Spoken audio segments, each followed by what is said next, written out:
血止住了。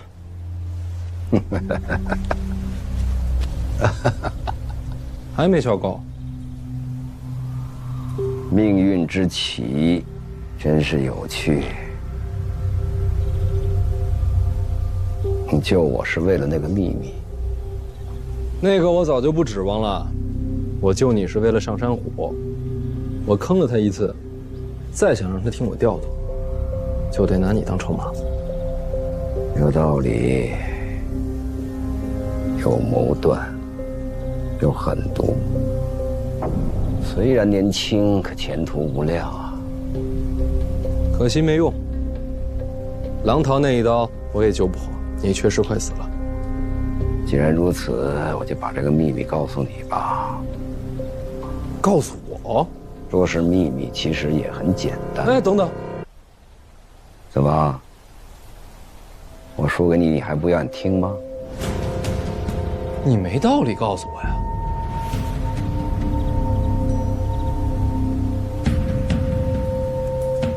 我要死了，或许不想这秘密，随我散于九幽。若是生死能让你动摇的话，监察院这么多年，你早就说了。也或许是送我归来，一路有缘吧。哼。又或许你救了我，我感动了。生死都不能让你动摇，何况是一次出手。再说我是为了利用你，你不是这种人。你怎么知道我不是这种人？我能肯定，因为我们是同一种人。现实、残忍、狠毒。说得好，说得好啊！我们是同一种人，同一种人。所以你没有理由把绝密托付给我。你长在儋州，是，算起来刚入京东不久。没错。这么快就升到了监察院提司？正是。你父亲是谁？我父亲是范建。范建，什么官职？户部侍郎。我记得，他和陈萍萍相熟。那又怎么样？既然范建在京都，为何把你留在儋州？这与你何干？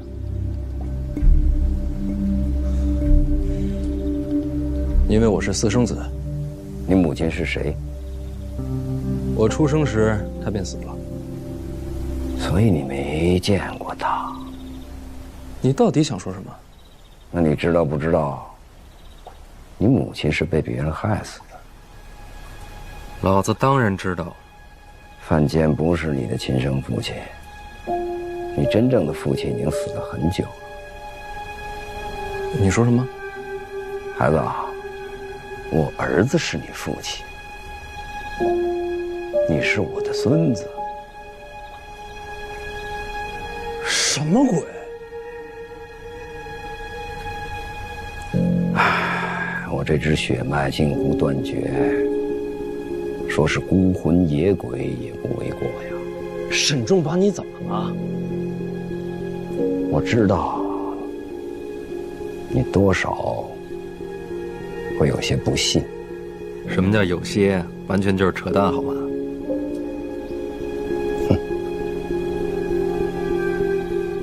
萧恩的孙子，陈萍萍，你昏头了！当年捉拿萧恩那一阵，他的儿子儿媳都身死当场，哪还能冒出个孙子来？萧恩的儿子，在成亲之前有过一个女子。什么女子？青楼女子，被萧恩儿子赎出，藏在私宅，有了身孕。此事被萧恩发现，萧恩家教极严，命儿子和此女断了关系，又找了个门当户对的女子，这才成亲。按理说，这样的女人是要杀了以绝后患的。她必定有了身孕，我当时就把她藏在外面，想着等孩子出世以后，再考虑是杀是留。她就是你的母亲，从小迈入青楼，不知本名，只有个青楼的玉名叫玉香。这就是你母亲的名字了。你母亲才玉香呢，你全家都玉香，还肉丝呢。我被抓之后，不见天日的受尽折磨，唯一能让我坚持下去的，就是这点血脉了。可到最后，还是让陈萍萍发现了。没斩草除根。你若死了，我也就断了活下去的念头。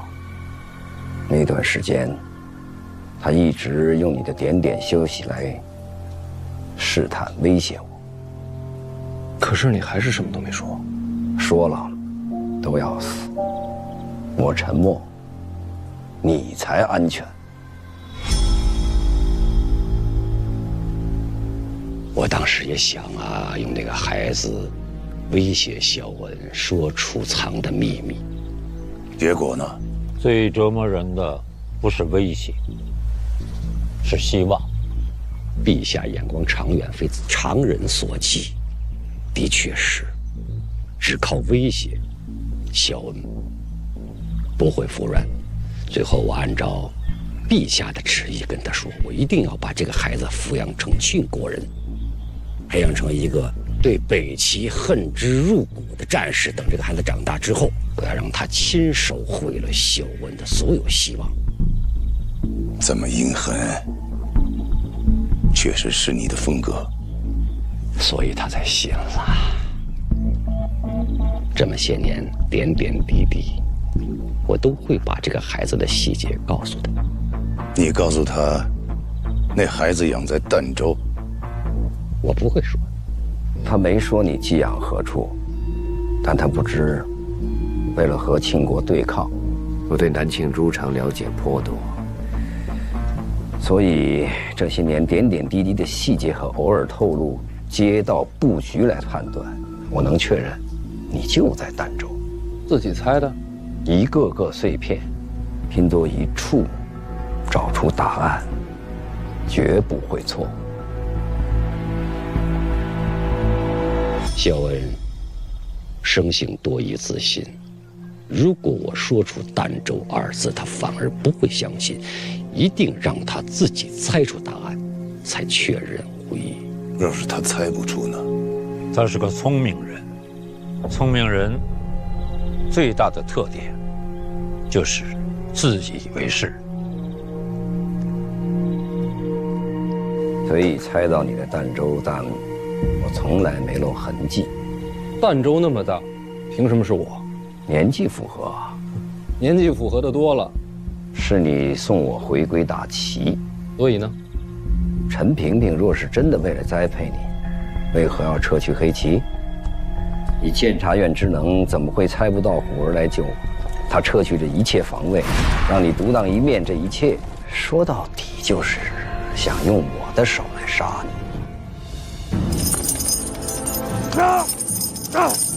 他是范闲，监察院提司，他送你。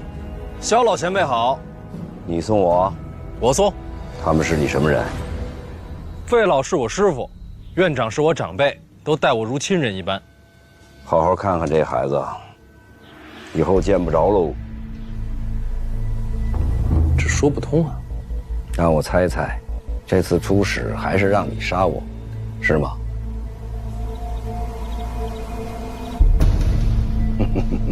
不觉得矛盾吧？让你杀我又不顾你的安危，所以他到底希望谁死？都可以，你杀我也行，我杀你也罢，他都愿意看到。我若杀了你，他再告诉我真相，让我发现自己断了自己唯一的血脉。这世上有比这更凶残的折磨吗？这都只是猜测，可是合理。这一来，一切都能解释得通。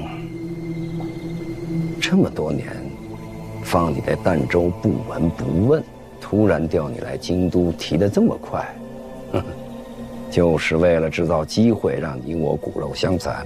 还有，为什么放我归国时不废我武功？也是要让我亲手杀你，造成遗憾。有没有什么具体的证据，比如玉佩、胎记证明我的身份？没有。为什么不准备一点更实在的证据？你小点声，鱼都吓跑了。陛下布局最精妙之处就是没有准备一个实证，实证越多，他越起疑；我制造的矛盾越多，他越会相信范闲的身份。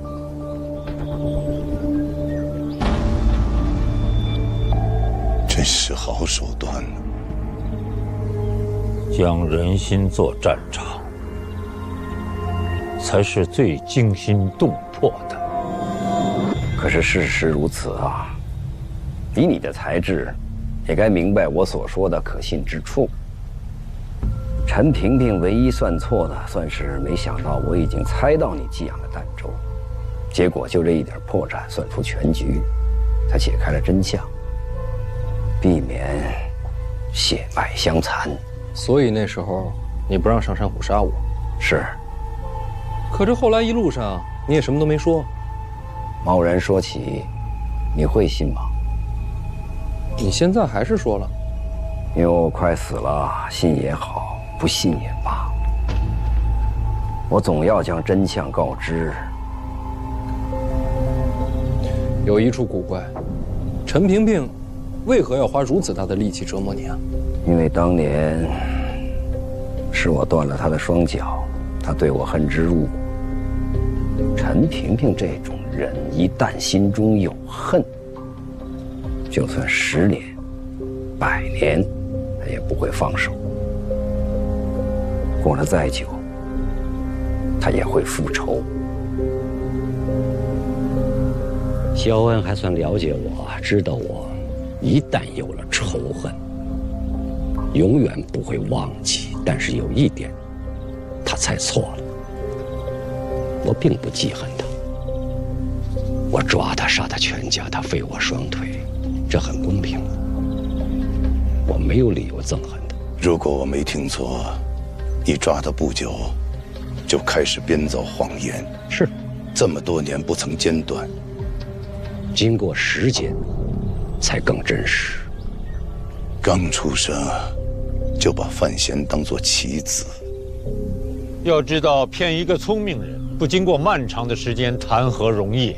那你们有没有想过，万一黑棋撤走，万一萧恩不够聪明，万一他没上当，万一他真的杀了范闲，怎么办？不撤黑棋，萧恩不会相信。所以这就是用范闲的命来冒险。你还有完没完？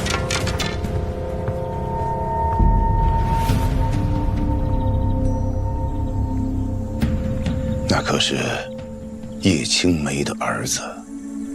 你知不知道萧恩藏的秘密到底是什么？我说的秘密是一个地方，也是一个人。你听说过神庙吗？天下所祭，皆为神庙。天地初分，聚首横行。神庙中人行威德降世，传世人文字礼教，诸世人开山辟海，定定人族基业。你怎会不知？神庙，虚无缥缈，没有人去过的神庙。可我亲眼见着了，在哪儿？北边，很北边。北边。哎，知道我有个兄长吗？庄墨寒。原来你已经知道了。算辈分，他是你伯公，或者叫大爷爷。祈年殿上被我给气吐血了。听说了，都是一家人，无伤大雅。他年少成名，是个文坛大家。我名声不显，虽然做了提旗之首，可是很多人还是觉得我占了他的光，我很不服气，所以跟了母亲的姓，也就是你的曾祖母。行了，先别论亲戚了啊！这么一会儿我辈分快没了。好吧，先说事儿。我换了姓，一心要立下大功。那时候，先帝一心追求长生不老之术，举全国之力，找到一丝线索，说神庙在北边。先帝派了一支1000人队伍往北方去，寻找神庙的下落。带队的就是我跟苦荷。苦荷，把大宗师也派去了。那个时候，苦荷还不是大宗师，先帝让他去，因为他热衷天人之道，对神庙向往极深呐。再就是他毕竟是皇室血脉，也算是监军了。苦荷是皇室血脉，辈分上说起来，先帝是他长兄。怪不得如今的小皇帝和太后能如此信任他。哎，那要这么说的话，苦荷也有资格争皇位。苦荷这个人虽然假仁假义，但确实无心正事，对皇帝的位子他是没兴趣的。您接着说，就这么一直往北走，就找到神庙了？哪有这么简单？我们一直往北过了北牢关，踏进无人涉足之地。北地蛮荒，常年飞雪，每日每夜见到的都是雪景。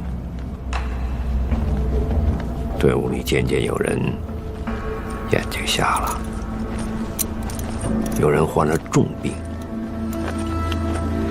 人是越来越少了。血缘艰险，意外频生，掉队的、逃走的、死亡的越来越多，1000人队走成了100人队，再后来，辎重遗失，粮草断绝，马也被吃了。那个时候不能回头了，因为都知道也走不回头。你知道饥饿的滋味吗？没有猎物，没有植被，全是雪。你会被饿得疯狂，心底有什么东西醒过来，把你的人性、礼仪、道德全部一点点的剥除，然后人就变成野兽。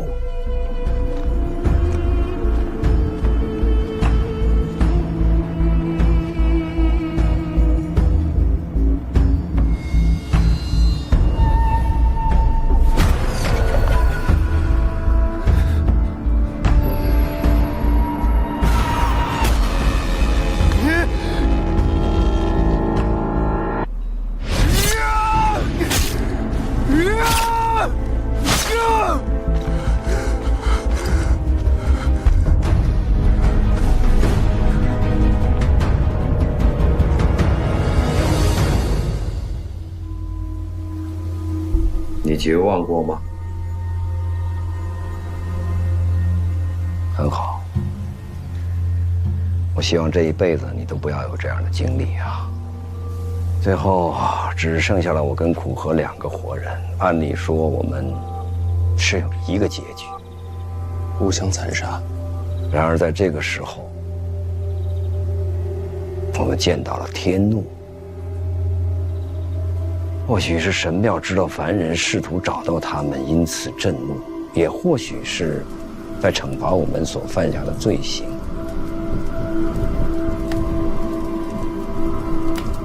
越往北走，黑夜就越长。终于有一天，上天降临了无边无际的黑夜。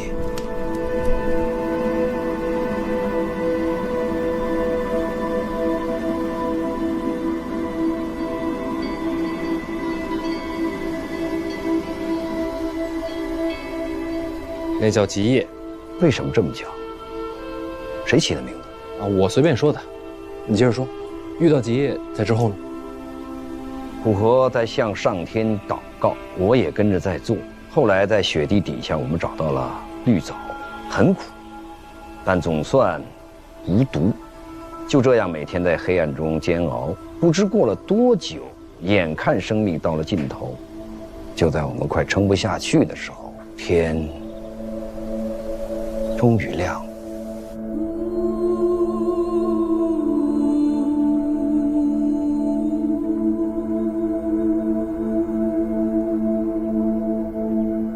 这是上天赐予我们的希望，让我们能坚持着活下来。你们运气还真不错，几个月的极夜都能熬过来。然后，我们就找到了神庙，在哪儿？现在哪里我不知道。你们不是找到了吗？他本来不在那儿。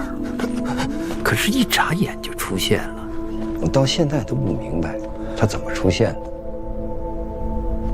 也不知道神庙究竟是什么。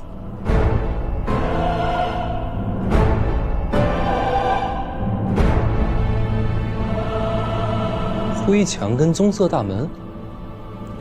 我大齐供奉的神庙建筑便是这个颜色，和南庆的确实不同。也就是说，庆国建的是错的，北齐的才是正确的。不，它是我们看到的，是我们心里的认知。他，苦荷说的？不是苦荷。你刚才不是说千人队只剩你们两个吗？怎么又多出一个他？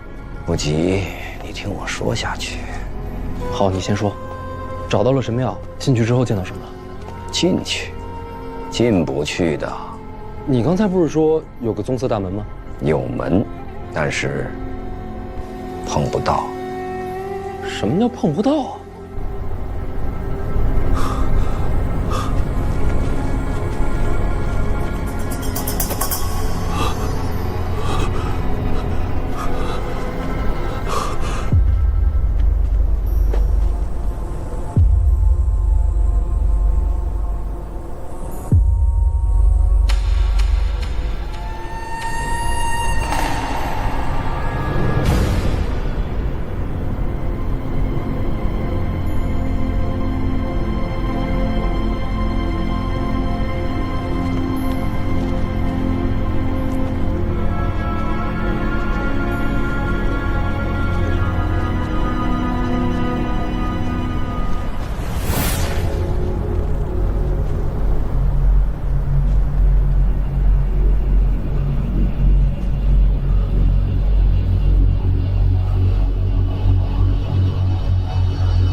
你是说门自动往后退？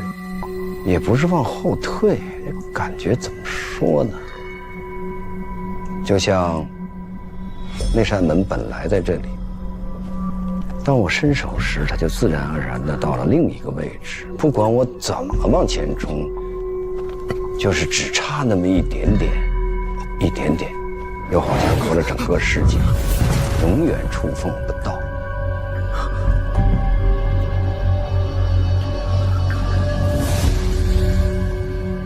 空间扭曲。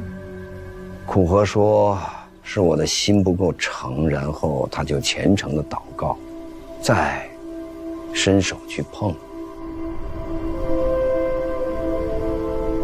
可惜啊，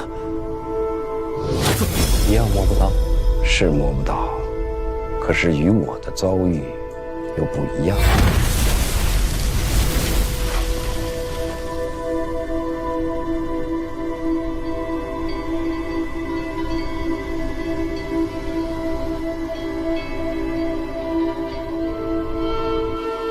全息影像？什么？就是一种光影错觉，看着真实，其实不存在。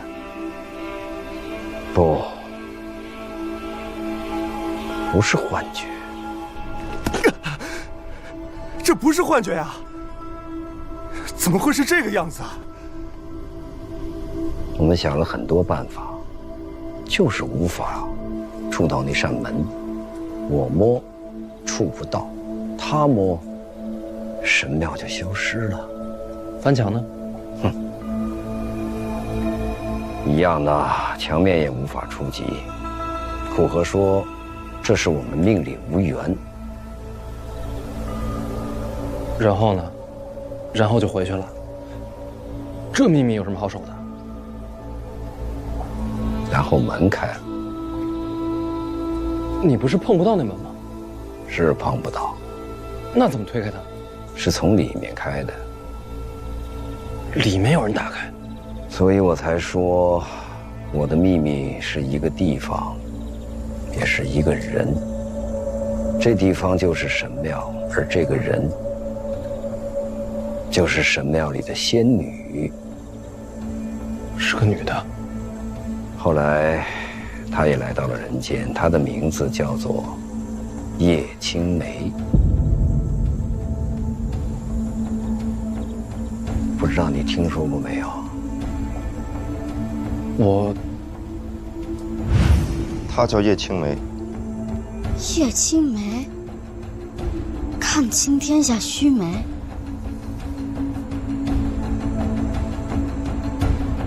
世上没有规矩能锁住他，他永远能做出别人想不到的举动来。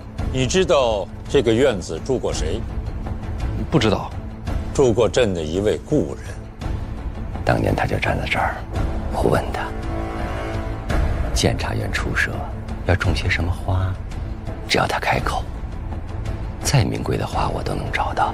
你母亲确实是天下无双啊！老娘究竟有什么魔力呀？她是指引者，亦是背叛者，是补天之女娲，是万象之阴，是终结之末。你好，儿子，你没有看错，这封信就是写给你的。当然听说过。不止听说过，她还是我娘呢。那是我第一次见到她。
有人啊，你们好。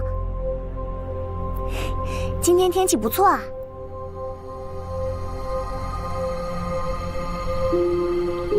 有什么不对吗？我已经换了符合现在文明的衣着打扮了呀。请问你们二位是不是傻的？好直接的问法。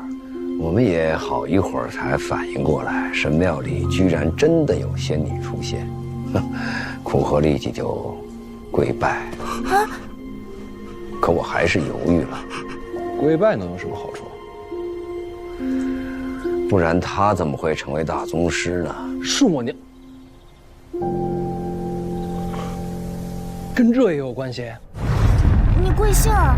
我们都不认识，你这是磕什么头啊？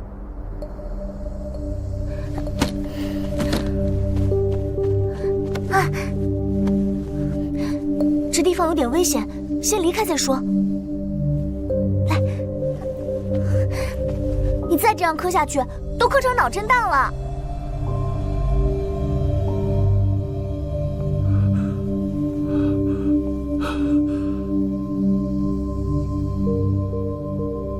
我看你体质应该适合。等一下。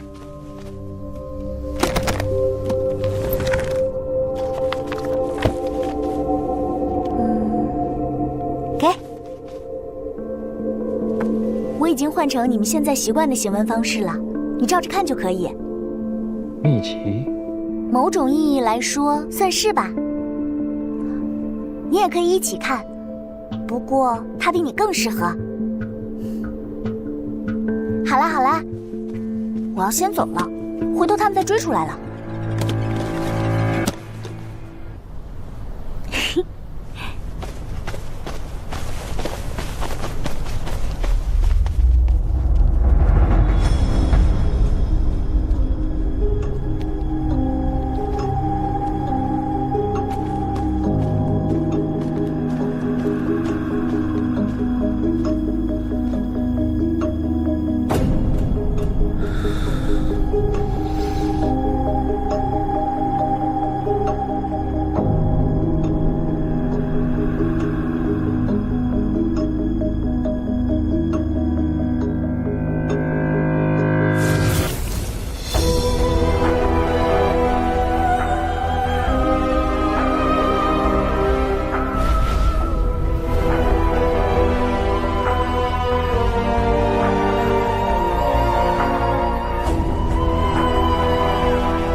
危险？什么危险？他说有东西不想让他离开，然后有人在里边阻拦追兵，所以让我们尽快带他离开那片雪山。去哪儿？你们就带他回了北齐？是。那本秘籍呢？我和苦荷一起研究过，和他说的一样，我怎么练都不如苦荷提升得快。你们就一路回了北齐？不，一路上他问了很多。快到北牢关时，他和我们分开了。分开？为什么？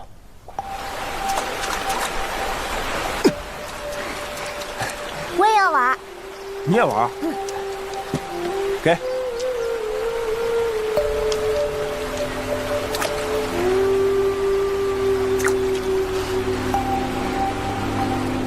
你们先走吧。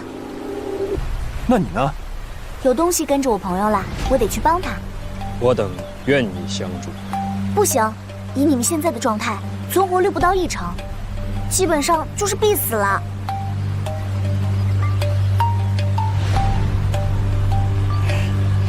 你们放心，你们先走，我不会有事的。他说的话，苦荷就当圣旨一样。不对，比圣旨还要尊敬，所以他就听话的走了。你呢？我想着那本秘籍也跟着走了。再说神庙中的人都害怕麻烦，我还是有自知之明的，不敢插手。这故事倒是很传奇，但我还是不明白，为什么要保密？是他的要求。我想请你们帮我一件事。哎呀，你们快起来，没有那么夸张啦。是。只不过呢，我希望你们可以保密，不要把神庙的地址说出来，也不要说在神庙见过我。总之，关于神庙的一切，都请藏在心里，不要外传。是。为什么呀？你知道神庙长什么样子吗？之前见过，黑墙慧眼。其实不是的，那只是你们心中的认知。你们觉得它长什么样，你们就看到什么样。有人觉得神庙应该金光闪闪的，那他看到的应该是一座大金宅子。神庙会根据人的心愿而改变吗？可以这么说，它确实可以读懂人心中所想。那要你这么说，这神庙好像是活物啊。也可以这么说吧。真的是活的？但又不完全一样。按照你们理解的话说，就是神庙底下关着不好的东西，一旦找到他的人越多，那他逃出来的机会就越大。一旦他逃出来，这个世界就完了。所以为了世上众生，我请求你们帮我保守这个秘密。我会用我的生命守护这段经历，尽我一生所能，封锁神庙所在。那就谢谢你们啦，我先帮我朋友去了。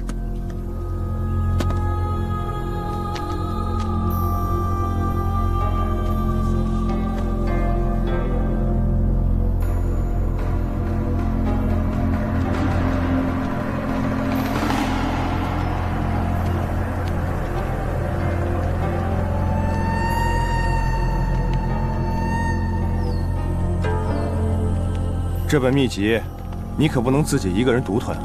萧大人，神庙的事请埋在心底。若被我发现你将此事泄露，我会杀了你。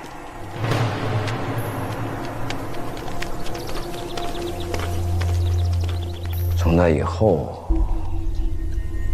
我就再也没见过叶青梅。果然，老娘确实是神庙出来的，她的朋友应该就是五竹树。可是追出来的是谁？或者说是什么？神庙底下的秘密到底会是什么？按心意改变模样，读心术吗？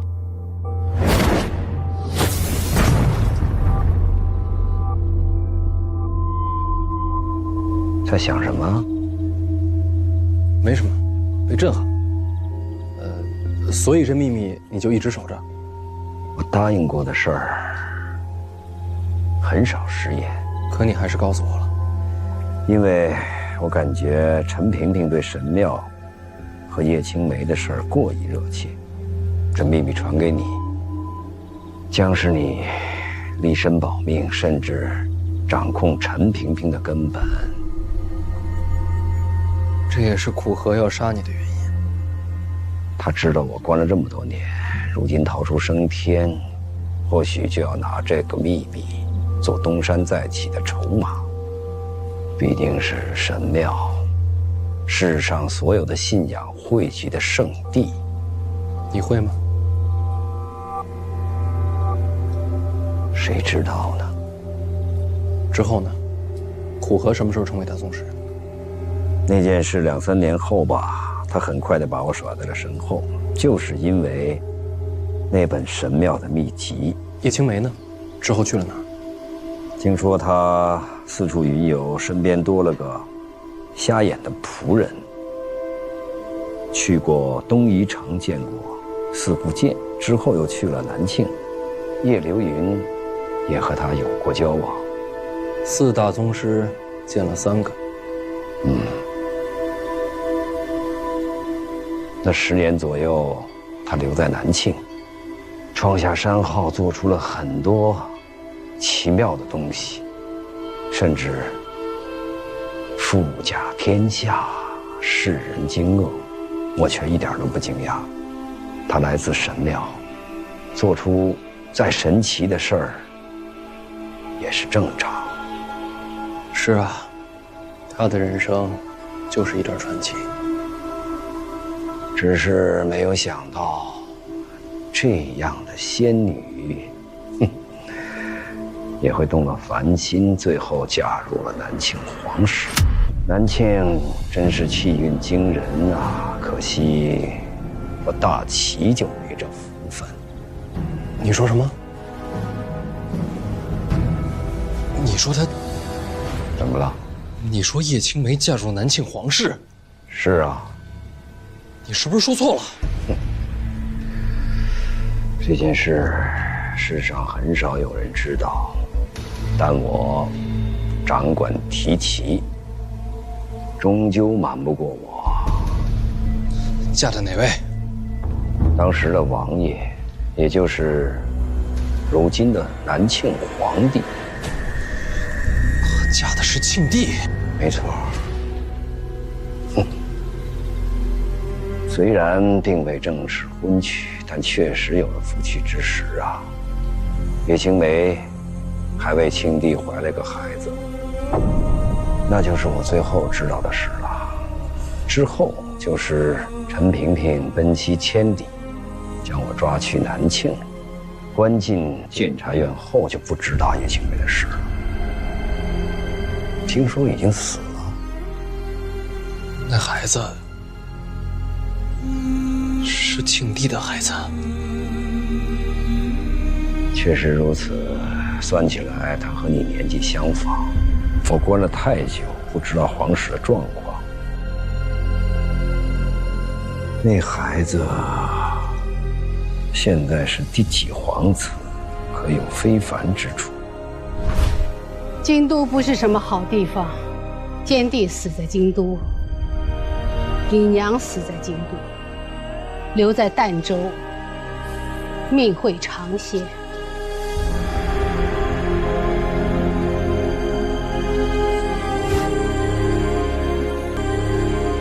我娘死在京都了，杀她的人还在吗？我不知道。宫中有旨，召你入宫。原来如此，这才是陈萍萍和范建隐瞒的真相，这才是多年不让我入京的原因所在。我不是范家子弟，我是庆帝的儿子，我是皇子，我的身体里流着的是他的血脉。朕有些累了，先歇息了。你们兄弟三人吃吧。不想就不跪。在这儿跟宫里不一样，宫里是君臣，在这儿有何不同？你活着回来。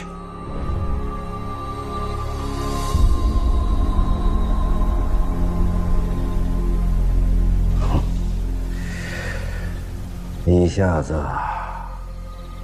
这么多事儿，要突然知道自己的身份，确实很难接受。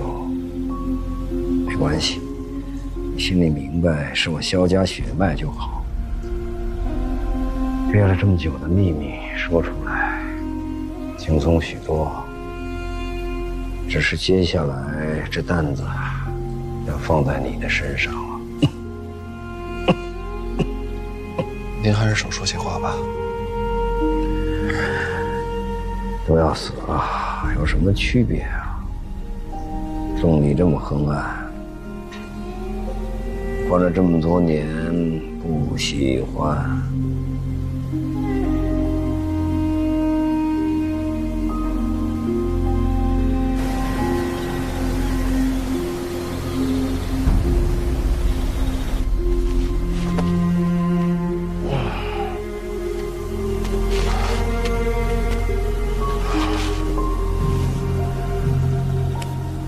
这儿望出去，很好。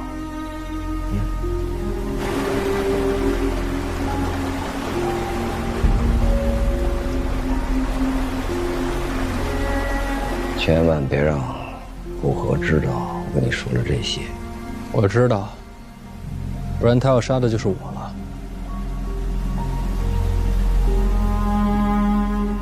以后有什么打算？留在大齐，还是回南庆？回南庆。也对，你的根基在那边。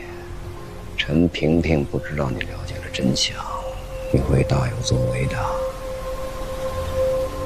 回去之前，有空去见见周慕寒，告诉他我的死讯。我一定会去的。还有什么要我做的？我死以后就坐在这里，不用埋我。我不想再被压在地下了。好，不必报仇，不必招惹陈萍萍，把一切都埋在心里，好好的活着。我知道。你说死了还能见到他们吗？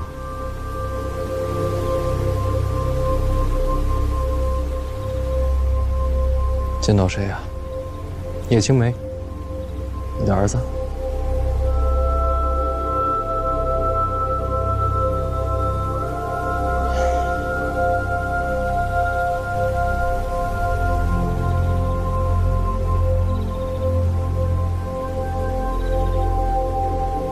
会的，会见到的。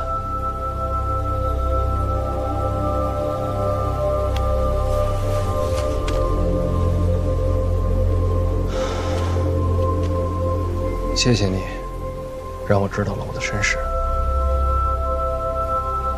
很可惜我不是你的血脉，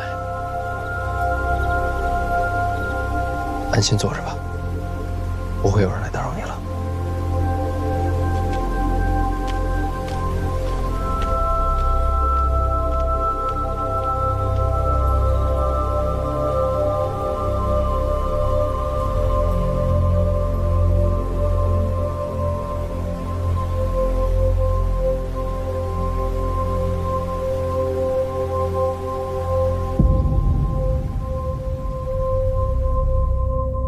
原来是为了神庙。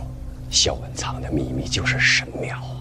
吴主席有事，阔和绝不会背叛自己的诺言。要想寻到神庙，萧文是唯一的希望啊！那么多年行训为国，他就会告诉范闲吗？只要他相信范闲是其后裔，所以这么多年来，一直不让我把范闲带来京都。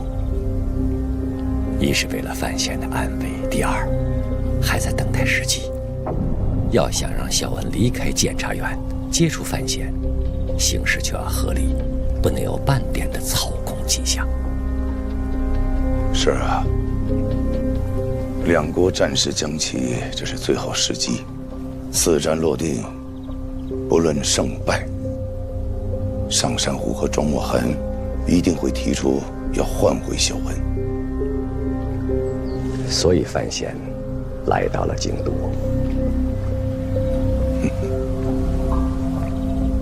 难怪你那个时候故意离京，我还以为是我找到时机把范闲叫来京都，其实都是你的安排。时机是陛下选的，儋州暗杀也是陛下布局。暗杀是李云瑞所起，我只不过是顺水推舟。如果暗杀成了呢？你想过没有？暗杀是6处的事情，为什么偏偏落在4处滕子京的手里？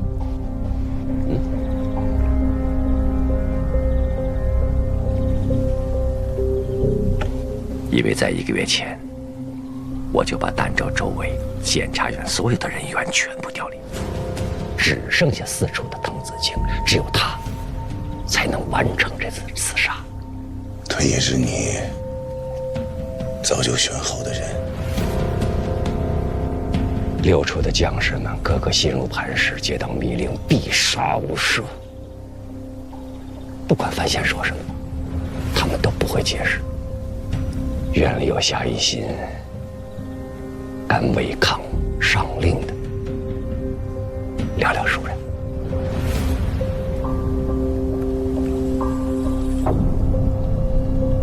所以滕子京就是其中之一。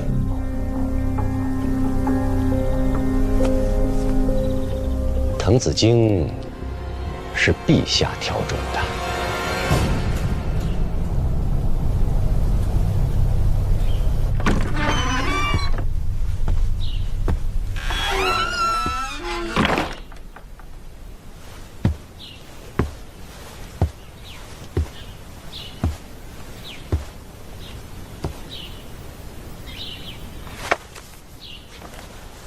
我以为你已经把我给忘了。在看什么？北齐的话本杂书。我想我已经在这儿了，就多了解一下这里的风俗习惯吧。你跟以前不一样了。你找我有何事啊？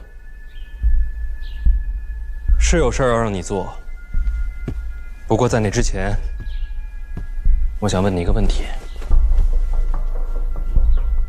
你还记得滕子京吗？牛栏街那个被杀死的护卫，他曾跟你有过过节。你在路上被行人泼脏，府里家丁出手报复。是有这么回事。之后你以行刺罪名，让刑部通缉滕子京。那是我手底下的管家做的，我也只是听说而已。所以你并不知情。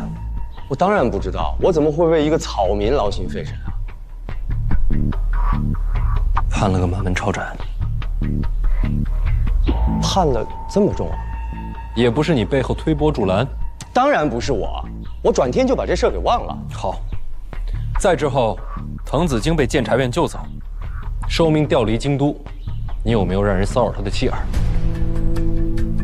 你什么意思啊？我乃堂堂礼部尚书之子，宫中编撰，太子门下，前途一片大好。我为什么要这么做啊？我这么做不是给自己的名声抹黑吗？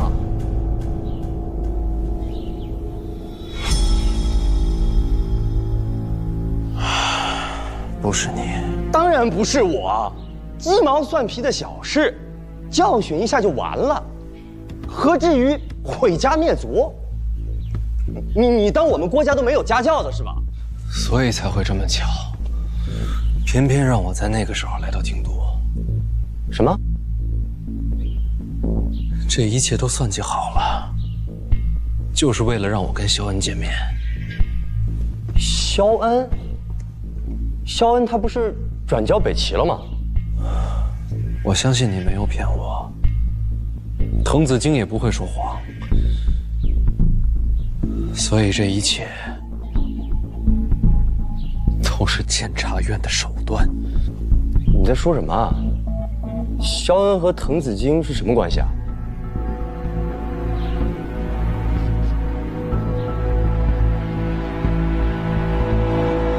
如果李云瑞没有违令刺杀，监察院也会想尽办法，让范闲在儋州生事。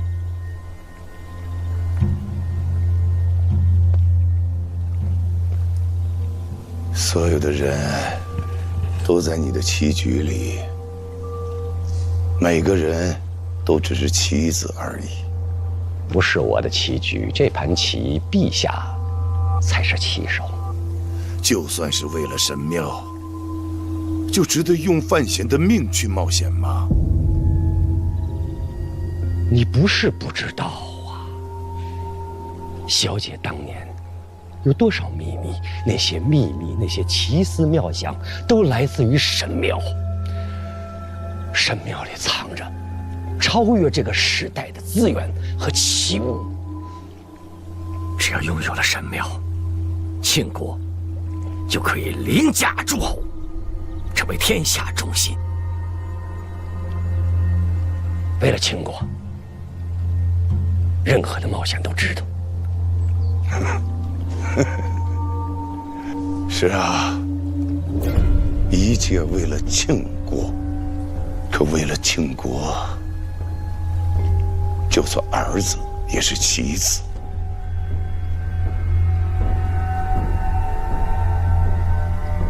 我无话可说。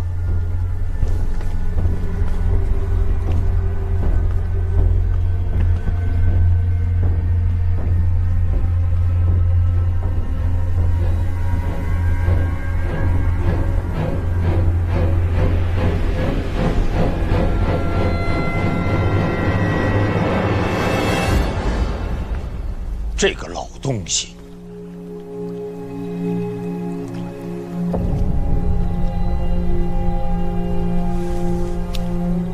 不过他对范闲的一番深情，朕也能理解。早晨起来，做了个噩梦，也记不清梦见什么了，就是突然惊醒了。陛下，他说。范闲是棋子，但他更是朕的儿子。是，陛下的所作所为都是为了秦国，朕所知的。范建不一定这么看。他确实把范闲当做了子侄，有怨气，会想明白的。你不是也把范闲当作子侄吗？是。可是朕命你把黑棋撤走，让他陷入绝境，你可没有犹豫啊！臣知道自己是谁。你是谁呀？陈萍萍啊！陛下身边的一条老狗。我这般残躯还能统领监察院，都是陛下信中。我是把它当作自知，但是我唯一忠心的，就是陛下呀。陛下有令，别说自知，就是我的性命，也可以谈笑其之。啊，朕听清了，举国上下千万子民，最忠诚朕的就你一个人了。臣知道，臣明白。时辰不早了，朕要回宫了。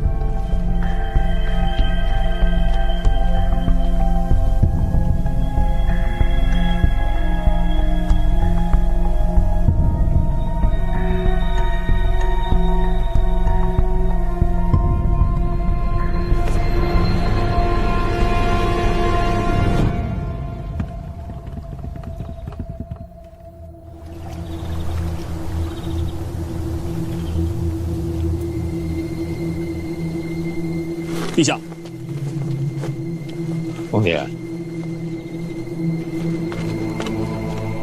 陈萍萍现在在院子里头，你给我跟着，看他都见些什么人，说些什么话。监视陈院长。庆国举国上下，朕最信任的就是你了。臣绝不辜负陛下厚望。回宫吧。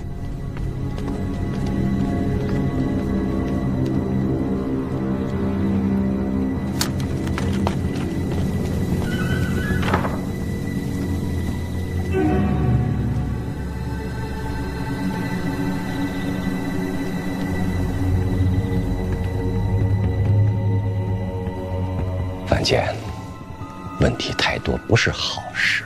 有一点你该明白，他还是姓范，我依旧是他父亲。你想问什么？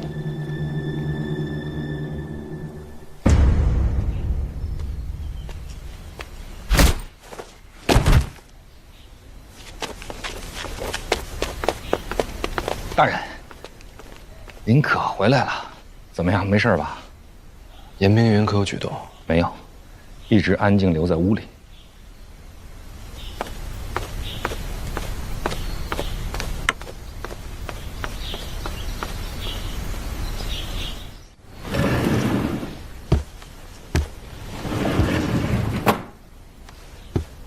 还在看这张册？沈仲死了？没有，我骗了你。这次行动目标不是沈仲，而是上山虎。为什么骗我？我想知道，当沈仲入局，你会不会有其他的举动？你觉得我有可能通敌？就像你怀疑我一样，我也想知道，锦衣卫这么久的酷刑有没有让你屈服，把你变成沈仲的眼线？很好，你不生气？你能有这样的心思，才不愧对于监察院提司的身份。你能怀疑一切，我很满意。接下来我们要做的，就是从沈仲的嘴里问出这账本背后的秘密，查出这笔走私究竟送到了谁的手里。这件事我可以帮你查，但是你也得帮我。帮你什么？还没想好，不如先从一件小事谈起。什么？你了解陈萍萍吧？没有人可以真正的了解院长。陈萍萍如果说一个谎言，会有几分真，几分假。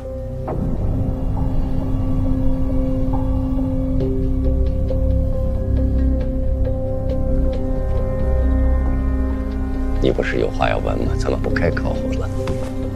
或许神庙是为了庆国，那在你和陛下的心里，庆国和范闲，哪一个更重要？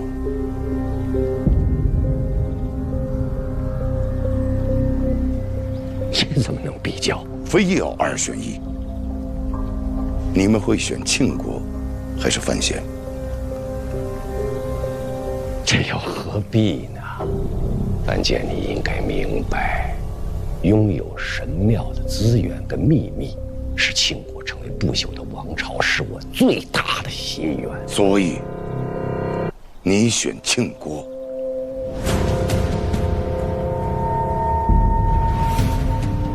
为什么不能两全其美呢？可我觉得，总有一天会有这样的选择的。我可以告诉你，我选范闲，我选我儿子。最后一件事，你刚才的故事里一直回避一个问题：肖恩的那个孙子，是不是真的有这个人？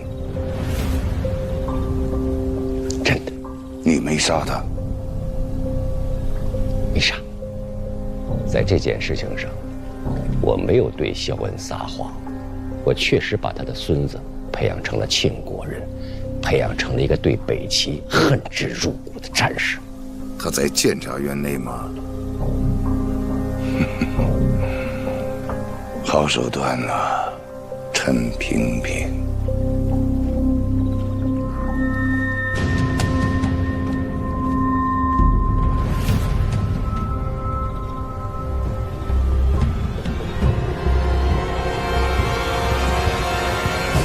你问这个有什么意义？监察院里有多少人跟我同龄？你问这个干什么？放心，不会对秦国不利。有很多，无法计算。像我和你也是同龄。监察院向来从小培养心腹，所以我真的不太清楚到底有多少。你说什么？你跟我也是同龄？对啊，有什么问题？你见过你的生母没有？这又算什么问题？就当成是我的好奇。家母在生我时便过世了，从未有缘见到。你跟令尊相处得多吗？我父亲对我很严格，从小便把我交给别人抚养。虽然见得不多，但也是为了我好。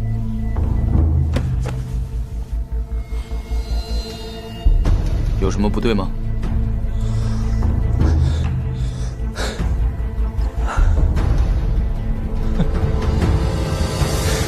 所以这一切都在他预料之中。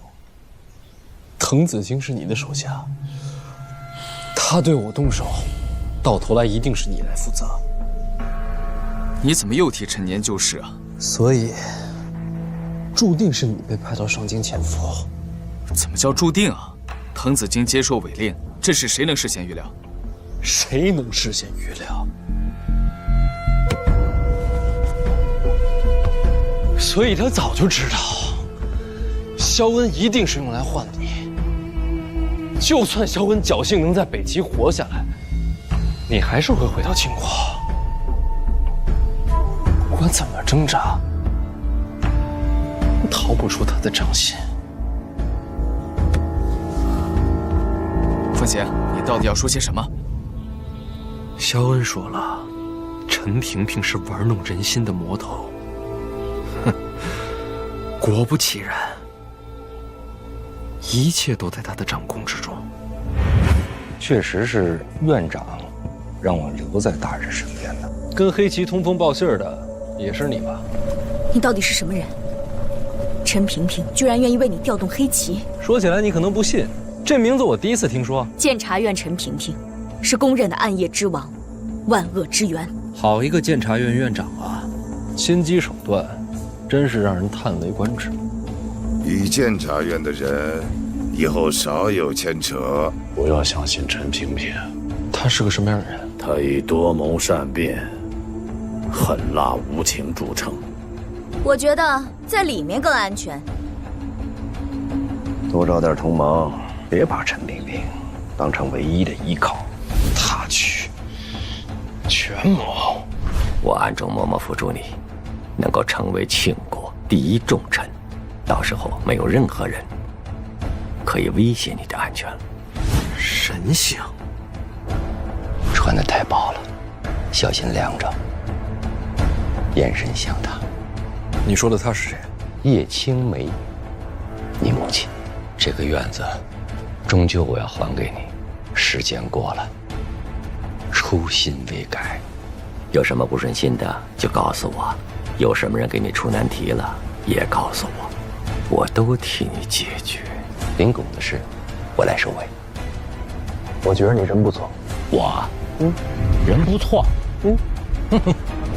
情感都是这棋盘上的棋子。范闲，你凭什么这样说院长？